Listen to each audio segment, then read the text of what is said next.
Thank you for joining us today on Connect and Collaborate, where we come together each day to introduce you to our network of business and community leaders and discuss the important issues that impact business in Colorado and the region. I'm Tammy Schmidt, your on-air producer and today's host, and Kelly Sloan is joining us today. Kelly Sloan is a government relations director at Olson Strategies. He's also a political consultant, and we're going to talk today. But first, it's great to have you here. Oh, great being here as always. Yeah, thank you. And excited to talk to you about, what we can expect after this pretty exciting and contentious election. It was a pretty interesting election, that's for sure. Yeah, I think those are two apt words from either side. Yeah, that's kind of like the old Chinese aphorism, may you live in interesting times. Right. Or a curse, depending how you look at it.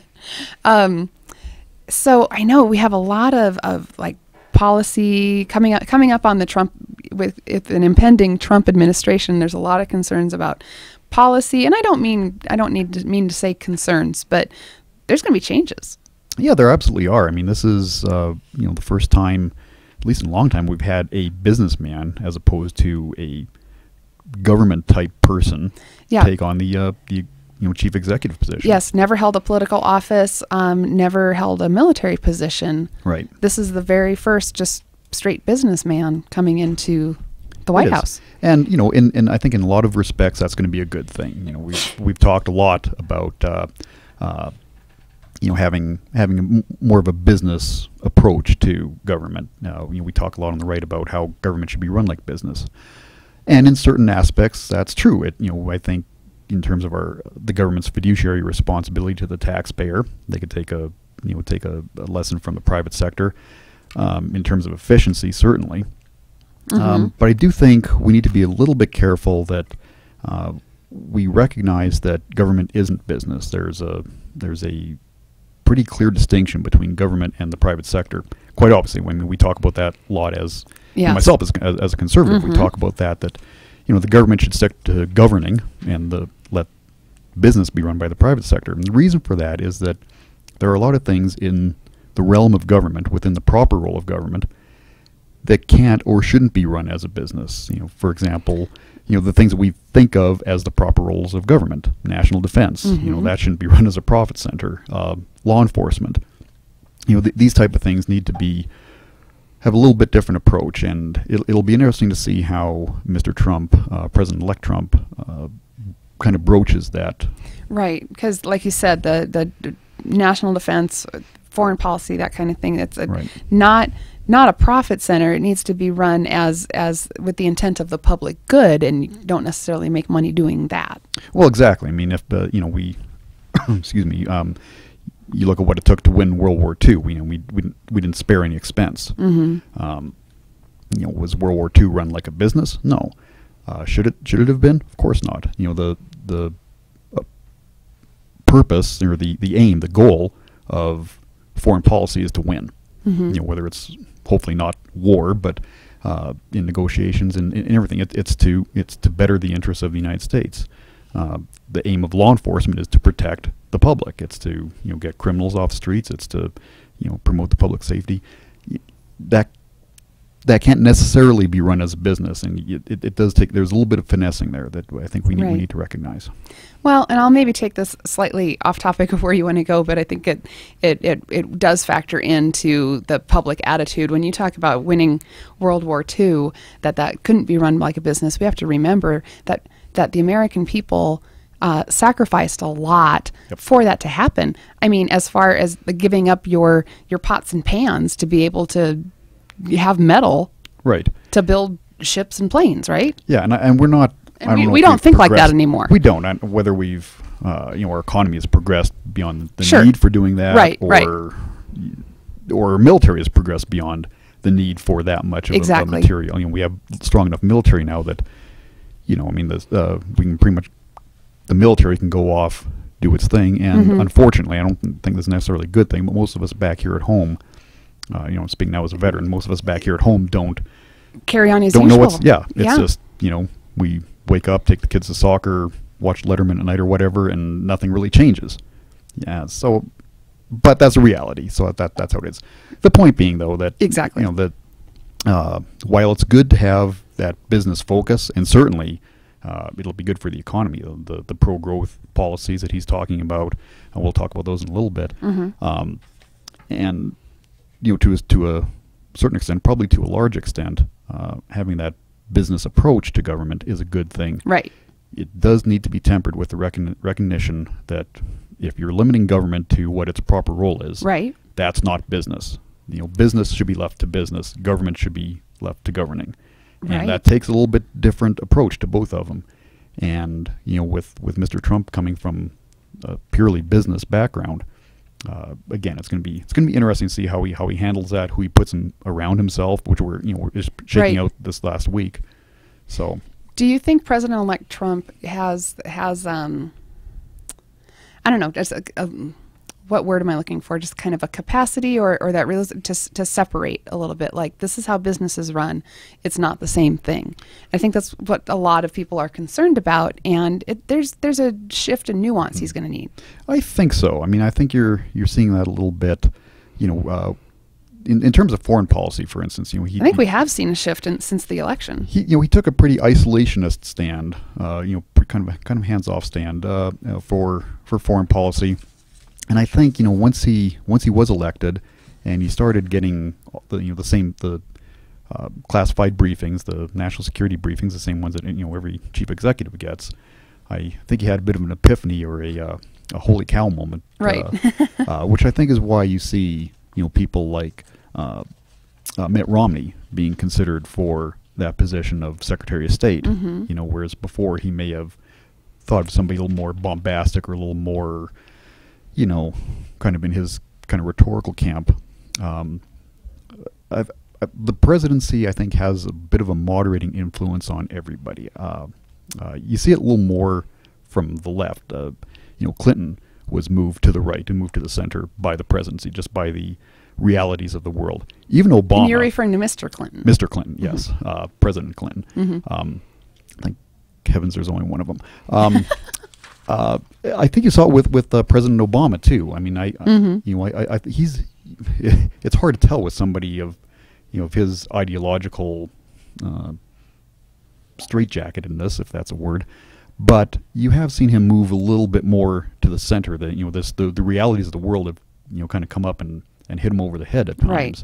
And so I think you have seen a bit of a moderating influence from him. I think you see a little bit of the same, and you will see some more of the same with President-elect Trump. Well, and it should be a little bit of coming to the center a little bit if you're trying to govern a nation, because we're not that's inescapable. Exactly. I think, yeah. Okay, we're talking today with Kelly Sloan, Government Relations Director with Olson Strategies, political consultant. We're going to talk about what the expectations are as we move toward President-elect Trump moving into the White House. We'll be back with more here on Connect and Collaborate.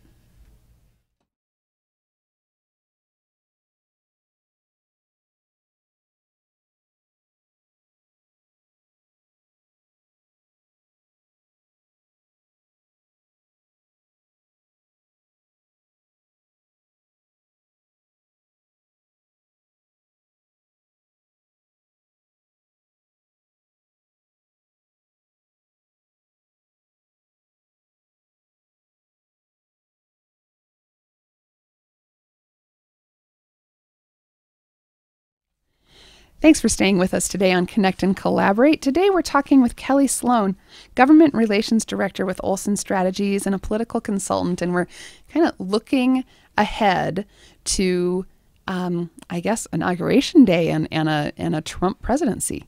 We are. It'll be kind of fascinating to watch. We talked a little bit in the last segment about how this is the first time we've had a businessman, strictly businessman with no political experience, take on the role of chief executive of the nation. So it'll be kind of fascinating to see how that all shakes out. Overall, I think it's going to be a positive, particularly in relation to what the alternative may have been. For the economy, I think it's going to be a net positive.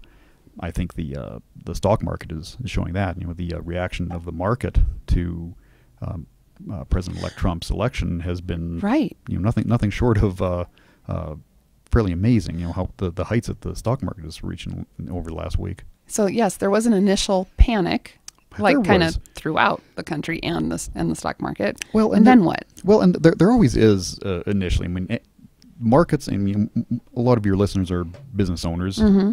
Business does not like change.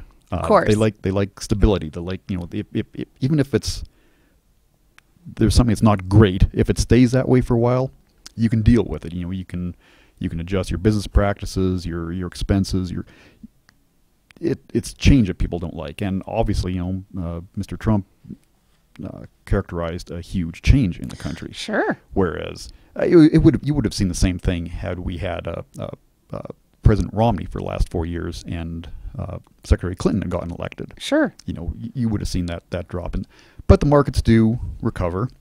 And I think what we've seen over the last week or so has been the reaction of the marketplace to the promise of pro-growth, pro-economic growth policies that are being enumerated by Mr. Trump. In his first 100 days, for instance, I mean, he's already talked a lot about, obviously repeal and replacement of Obamacare, which has been a huge burden on the healthcare industry and on the budgets of a lot of middle-class families. People and businesses. Families and businesses, absolutely. So he's talked a lot about that. He's talked a lot about tax reform.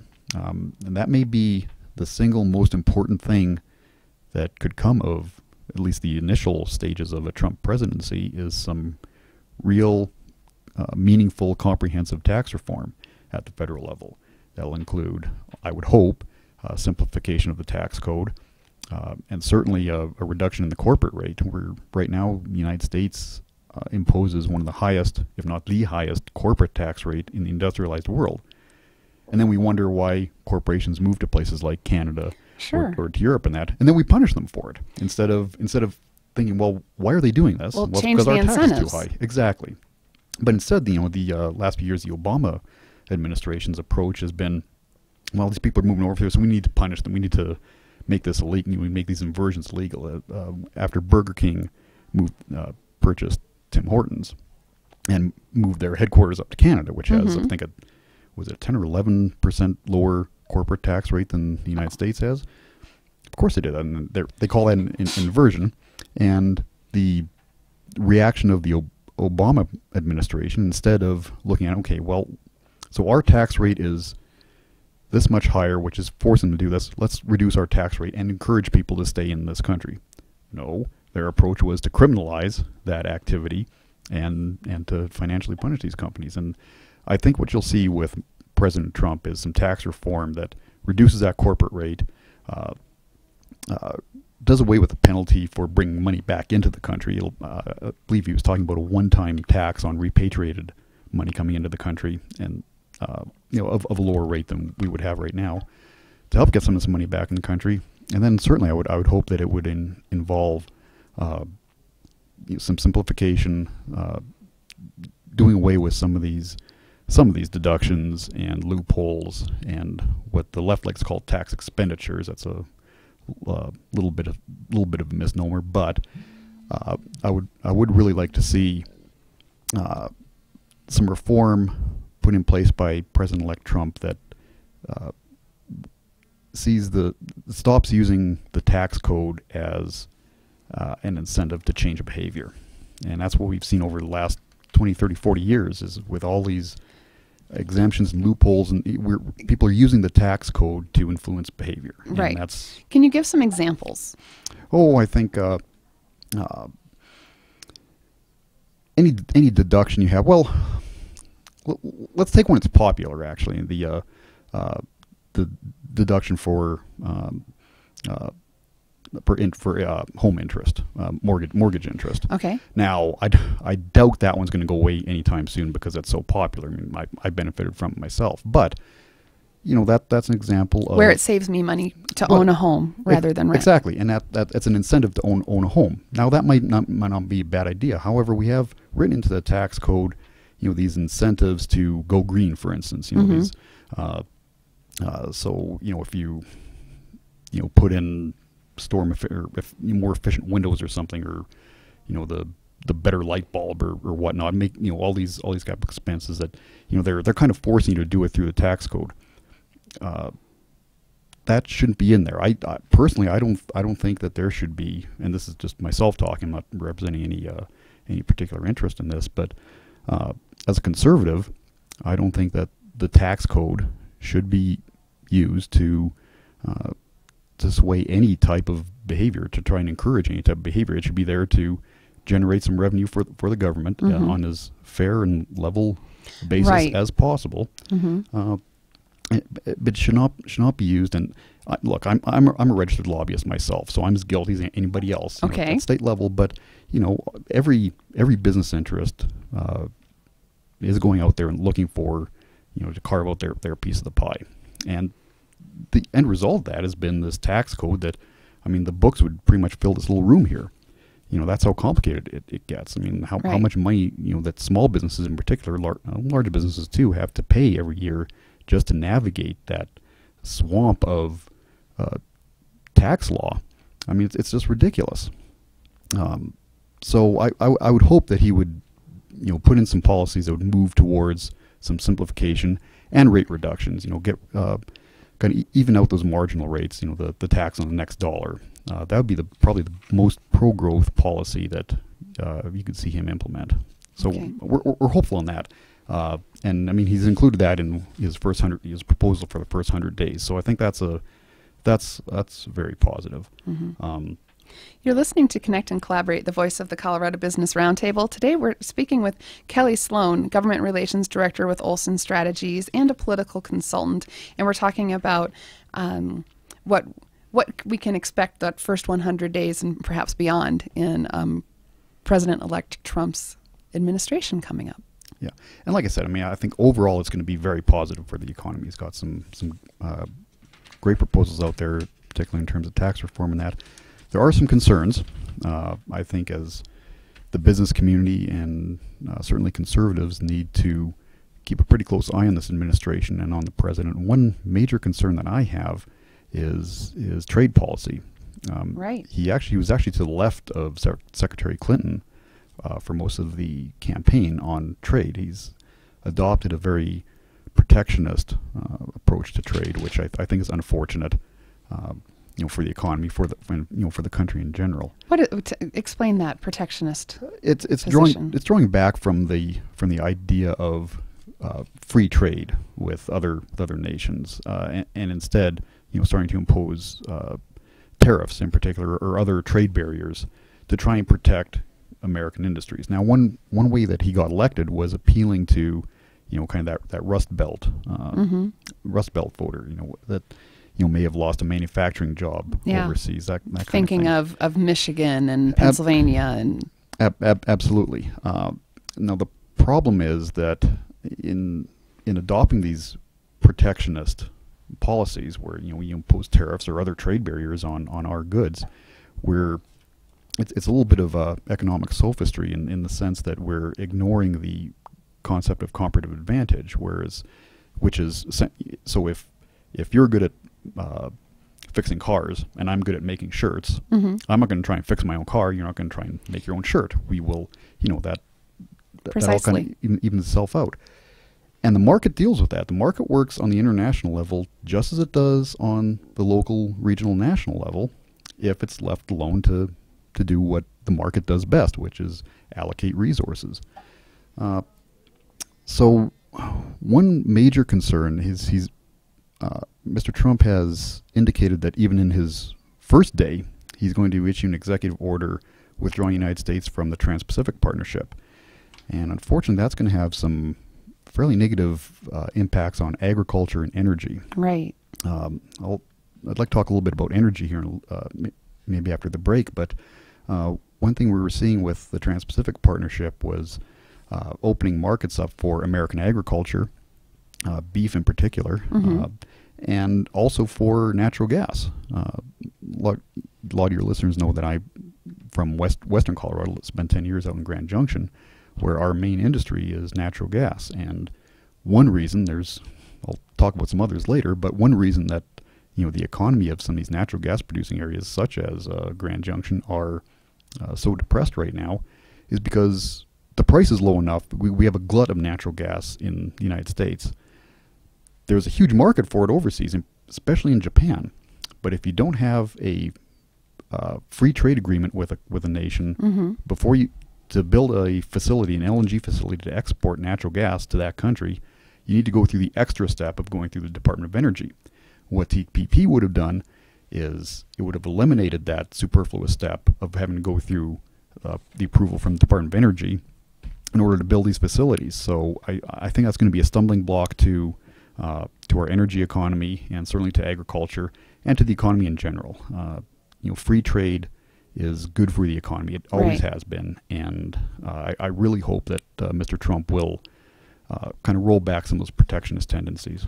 Yes, let's talk more about Trump's considerations for trade when we come back. You're listening to Connect and Collaborate. We're talking with Kelly Sloan, and we will be right back with more after this break.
We're so glad you're listening today to Connect and Collaborate, Voice of the Colorado Business Roundtable.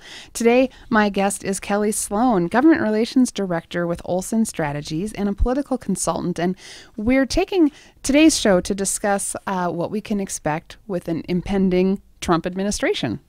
Yeah, and one thing I think a lot of people, especially in the West, are hopeful of is that we'll see some regulatory change in how we approach energy and how we approach public lands. Over the last several years, with the current administration, the BLM, the Forest Service has, for in many ways, been kind of an enemy to energy production and to productive uses of these public lands. We see numerous examples of taking or attempted taking of private property. One, for instance, just happened last week. Governor Hickenlooper and Secretary Sally Jewell held a rather secretive press conference. They kind of snuck it up on everybody at the secret Capitol. Press conference. That's like an oxymoron. They didn't invite anybody other than the press. It wasn't, you had to kind of if you happened to hear about it, you could kind of dig around and find out time and place and everything. But it wasn't a broadly. No, they distributed. They didn't invite any of the stakeholders. What the press conference announced was the cancellation of 25 leases in western Colorado in the Thompson Divide and Roan Plateau area. Now, there's a little bit of background. I think some of your listeners probably know a little bit about this, but these were leases that were it's federal land, and they were leases that were issued in some cases 10 or 15 years ago for the purpose of oil and natural gas exploration and development. A lot of these leases have been tied up in legal battles and lawsuits by the environmental lobby for several years.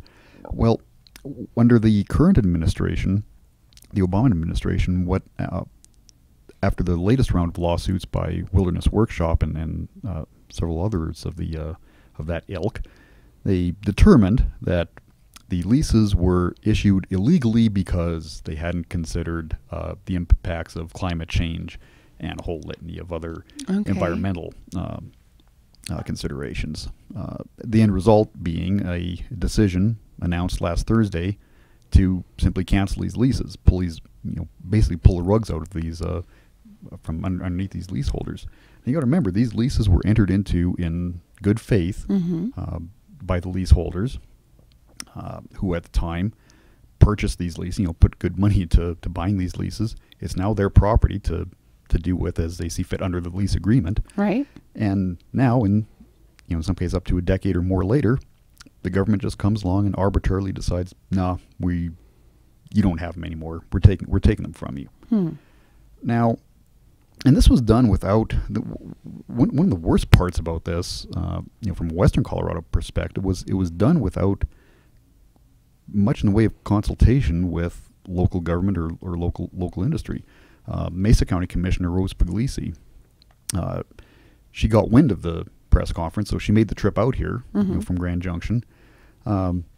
She was told that she couldn't speak, that she couldn't ask any questions, and probably even more insulting than that, not only the fact that none of the stakeholders were invited to this press conference, which, by the way, was held in Denver, not in western Colorado, where these leases are being canceled. Where the economy is going to be affected. Governor Hickenlooper and Secretary Jewell can look their constituents in the eye and say, "We're taking these away from you." Now it was held here, but Commissioner Puglisi and the Board of County Commissioners in Mesa County and Garfield, Delta, other places, they never even saw the record of decision. Nobody came to them in advance to let them know what they were doing.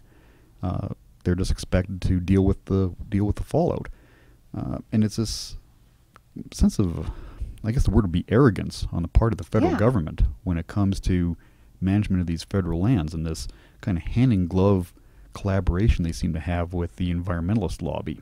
I was there and I saw the executive director of Wilderness Workshop was feeding.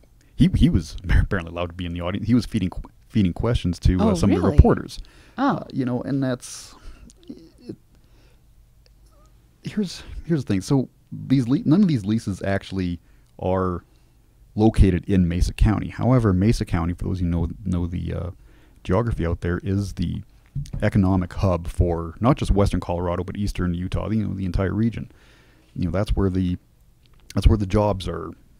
All the people that are employed in the oil and gas industry live. That's where a lot of the companies are located, and businesses have some headquarters, and a lot of the service industries are in Grand Junction. So it's a huge impact on their economy out there, and they weren't even consulted. Now you got to remember this: Mesa County, 72% of Mesa County's land base is federally owned. So decisions by the federal government have an enormous impact on the economy and quality of life for the people out there. But they seem to, over the last 8 years, they've adopted this attitude that they know better, that they'll manage. Now I'm not really talking necessarily about the local BLM officials who do do great work, Bureau of Land Management and Forest Service. The local officials out there work quite well generally with local governments. But it's the direction they're getting from their bosses at the BLM headquarters in D.C. and Department of the Interior, and of course the president, that was this. Again, I mean, the best word I can come up with is arrogance when it comes to and kind of this. It's all based on ideology as opposed to economic need. The economy in western Colorado is terrible compared to weighted. So we talked about that when we were talking about the minimum wage amendment. How it's being applied uniformly throughout the state, which is going to hurt places like Mesa County much more than it's going to hurt Denver County. And a large reason for that depression, if you will, in the economy out there is because most of the land base is federal. And if the federal government is going to shut off this land from any productive use, whether it's oil and gas or grazing or timber harvesting or anything. Okay, farming, timber harvesting. I mean, what's going to happen to the economy? It's not a not a great leap of imagination to say what's going to happen to the jobs out there and the incomes of people. And you say arrogance, but it's also not an understanding of what land is used for to move the economy forward, whether it's farming or and we're not talking about national parks, national monuments, exactly right, wilderness areas. I mean, the environmental lobby wants to make the entire land base out there wilderness, I suppose. Even this area they're talking about in the Thompson Divide, yes, it's pretty out there. It's not pristine. They have located within the Thompson Divide is one of the largest natural gas storage units in the state. Okay. It supplies natural gas for some of these communities like Aspen and Carbondale, a lot of whose California transplanted inhabitants are benefiting from the natural gas that they're trying to keep in the ground, I suppose. And there's roads up there. It has a history of mining. But what's really at the heart of the matter here is that it's a taking of private property. And it's this disregard for private property rights that we've seen over the last 8 years. And it's not just with oil and gas leases and the energy industry. We've seen it with the ski industry when the Forest Service essentially stripped water rights from a number of the ski areas, Powderhorn, for instance. You saw it with Waters of the U.S., where the federal government is stripping private property rights from farmers and ranchers by designating some of their ditches and little tributaries as waters of the U.S. need to be regulated by the U.S. government and imposing all these, no-use stipulations, that kind of thing on there. That's I think what bothers people the most out there is that it's this disregard and this ignoring of the importance of the right to private property rights. And that's one thing I think a lot of people are really hoping is going to change under the new administration, is a renewed respect for private property rights. Right. That's what I was just going to ask. Where do you think President-elect Trump would fall in that view? Well, I think as a business owner, I think he certainly does understand the importance of property rights, and I think he gets the link between private property and freedom, and how important that is to the economy. He's come a little bit full circle on some of these issues, but I do think that he's going to take a little bit more of a free market approach to federal lands, and to local economies out there. I would certainly hope so. Okay. Thank you, Kelly Sloan. We'll have more with Kelly as we come back here on Connect and Collaborate. Okay, one more segment. All right. How'd that sound?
Glad you're staying with us today here on Connect and Collaborate, the voice of the Colorado Business Roundtable. We're talking today with Kelly Sloan. He is a government relations director with Olson Strategies, is a political consultant and owner of Right Word Consulting. And we've been talking today about what the implications might be as we move forward into a Trump presidency administration. Yeah, and I know one question that's come up is what he's going to do with his business. Right. He has quite an empire that I don't think that was probably unprecedented for anybody who's reached the Oval Office at this point. Yeah, absolutely. He's, if not the wealthiest person ever to reach that office, he's one of them. I know Right. John F. Kennedy was up there. I'm not sure if in today's dollars how close they were. How close that would be. Yeah. Right. But JFK also wasn't the head of his own huge corporate empire either. Exactly. Now he does have a bit of a conundrum here. There is a constitutional requirement that he divest himself of anything that he can't make. None of his decisions can personally benefit him. And if he's still the head of a huge corporation, most of the decisions he's going to make are going to impact him one way or the other. So he does have to divest the company. And so if he's handing the kids over, or the company over to his own children, is that far enough away? That's a great question. That's kind of the question people are asking themselves today. It's a legal question which has political implications. Now, I'm not a business lawyer or I don't know exactly how he should or can do what he needs to do. I would hope that over the last few months he'd anticipated the possibility of winning this election and had has something in place or some kind of plan in place, or his lawyers have some kind of plan in place. But there's going to be two aspects to it. I'm fairly certain that whatever he comes up with is going to be legally sufficient. It'll pass constitutional muster. It'll pass legal muster. Right. Whatever he does. But it'll be widely scrutinized. It's a different question whether it'll pass political muster. Whether once you start peeling back the layers of the onion, which there's going to be plenty of people doing out there. You think? If when you do that, you see that there's 2 or 3 degrees of separation between President Trump and the organization, whether it's done legally or not. There's going to be questions, and then it's just going to be a matter of how much of a distraction that those questions, or that whether it's a manufactured scandal or whether it isn't a real scandal, how much that's going to distract him from the governing of the country and from his job, and how much of an issue that's going to be. I mean, it's one more thing that's going to keep people like myself interested in writing for the next several months at least. Well, it sounds like there's already considerations or concerns brought up that Trump has been making. He's using some meetings with Great Britain to try and block some wind farms that might be an eyesore to his golf courses, like Aberdeenshire. I'm not familiar with the areas. Yeah. Just on the surface, you can just see that there's plenty of scrutiny, right? And where are the lines going to be drawn? Well, absolutely. And as for most of these issues cropping up with his administration, it's going to depend a lot on who he surrounds himself with. I would certainly hope and expect, and I believe he is, surrounding himself with smart people that know how to navigate some of these political waters. And he does have some great advisors around him. Right. I mean, his vice president-elect, Mike Pence, for instance, Kellyanne Conway was a, she's fantastic. She is fantastic. And several others, Reince Priebus. So I would hope that there would be people around him that if he does do something like that, that they'll be tapping him on the shoulder, shaking their head, and telling him that let's let this one go. Let's move somewhere. Exactly. Yeah. And I mean, let's face it. He may be talking. There may be some legitimate. I mean, he obviously has legitimate concerns to talk to with Great Britain over. Sure. And energy may be one of them. I know Great Britain is a huge player in the North Sea, energy, oil drilling up there. So there may be legitimate issues that people that aren't particularly fond of Mr. Trump may be able to massage into something more than is what's there. Who knows? So there may be a lot of that. But we're talking today with Kelly Sloan, Government Relations Director with Olson Strategies. And here's one more concern. We talked about a couple of the concerns that I personally had as a conservative, as an observer with the Trump presidency, or some of the potential minefields. One of them, I think he needs to be very careful of not making the presidency more than it is. As conservatives, one of our greatest criticisms of President Obama was his expansion of executive power, in particular the use of the executive order. And it wasn't just that he was executively ordering terrible things, which he was too, in terms of policy. It was the fact that he was circumventing the process, using it to override. Exactly. There will be a temptation, not just for Mr. Trump himself, but among many of his backers and followers to do the same thing for our side, to use the executive order to executively order good things. Right. That's a temptation that needs to be resisted as strongly as possible. I agree. We cannot turn the presidency into a battle of, executive orders from left and right. Yeah, like I've got the pen or I've got the wand. Right. Almost. There's a reason for the executive order, and it's generally to deal with things of national importance that deal strictly with executing laws of the country. Dealing with wartime emergencies, exactly. National security type emergencies, right. that kind of thing. We need to be very suspicious of the use of the executive order as a policy instrument from the right or the left. And that's one thing I think we really need to watch him on. And I think this entire election and the election of Mr. Trump kind of, especially coming over after the last 8 years, has kind of highlighted the issue of how powerful should the executive be. Mm-hmm. William F. Buckley, the conservative icon, author, and commentator, he used to go to Switzerland every year. That's where he'd write all his books, and he'd go skiing there every winter. And being who he was, a public figure, he would every year go to a big dinner with Swiss dignitaries and political types and business types. And he would amuse himself by asking the person to his left or his right, "What's the name of the president of Switzerland?" Then he'd see how far around the table it got before somebody actually came up with the answer. That's how inconsequential the president of a well-run country like Switzerland is. Right. And really, that should be the direction we want to be heading in the United States. The United States is much more than the presidency. And over the last several decades, at least since the advent of television, and it's been put on overdrive, I think, right. in the last few election cycles, we've elevated the position of the presidency to far more than it was ever intended. Again, almost a cult of personality on an extreme idea of it, but well, it is, and we tend to think that the president is the country. Now, obviously, he represents the country abroad, right. in that. Yeah, we need to remember that. But a lot of the policy decisions that we talk about, these policy issues, that's legislative. He's the executive, and we have put more and more power into the executive over the last several years. Now, there's certain areas where the executive needs to be powerful, I believe, and that's particularly in terms of national security, intelligence, foreign affairs, that kind of thing.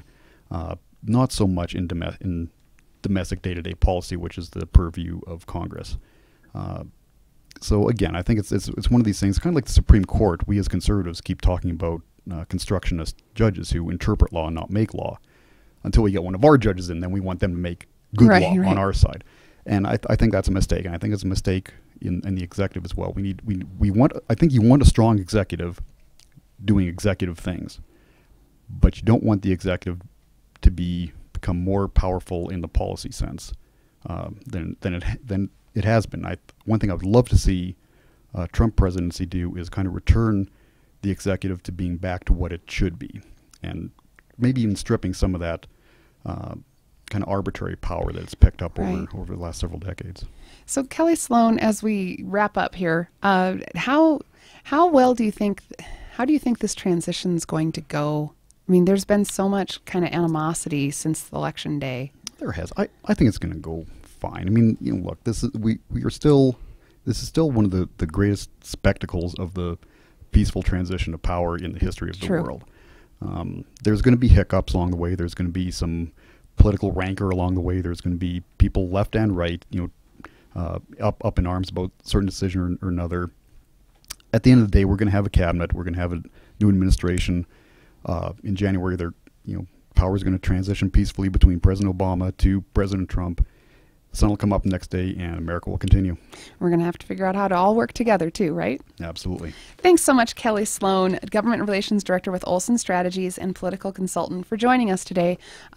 Very enlightening conversation on maybe what we have to look forward to or see what's going to happen. I'm optimistic. So what we have to look forward to. I think we all have to be. Thanks for having me. Thank you so much. Have a great day.